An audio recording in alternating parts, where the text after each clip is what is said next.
আসসালামু আলাইকুম।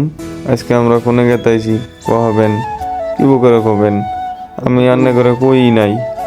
যদি জানতে চান তাহলে ভিডিওর শেষ অবধি থাকেন।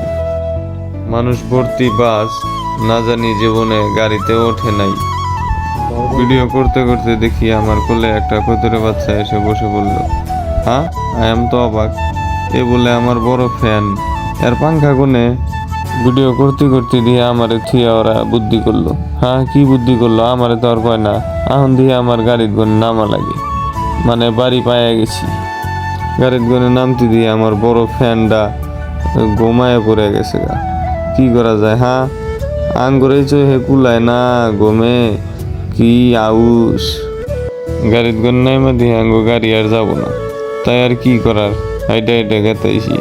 আডার কথা বলে একটা হাস্তর বলে এলো, এক পায়ে দুই পায়ে দাঁতির যাবাই আইডা হেনে দিই উল্টাটা গাড়ির মধ্যে রাস্তা থুয়া তোরা সবাই আইডা আইডা আইডা আসতে আসতে দেখি সামনে একটা বাসের গেট করে গেল। কি আর করার, আমরা তো সকাল দেরা না, তাই আমরা গেটটা পার করে গেলাম।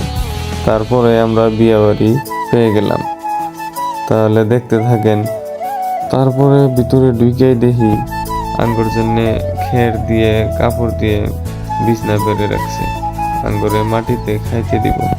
কি আর করার, বহুদিন পরে খামু এমন জায়গায়, ফিলিংসটাই বহুত বহুত হাসি করছি আমরা। কি আর করবো, খেতেই হবে, বহুত ফিলিংস আসবো। আমার বন্ধু আমাকে শিখিয়ে দিচ্ছে কেমন করে খাইতে হবে। তারপরে আমরা সবাই খাওয়া দাওয়া করতে বসে পড়লাম। হয়তো আপনারাও খাওয়া দাওয়া করেন নাই, যান শীঘ্রই খাওয়া দাওয়া করে আসেন। না আসলেও চলবে, ততক্ষণ পর্যন্ত আপনারা আপনার খেয়াল রাখবেন, নিজের যত্ন নেবেন। আল্লাহ হাফিজ।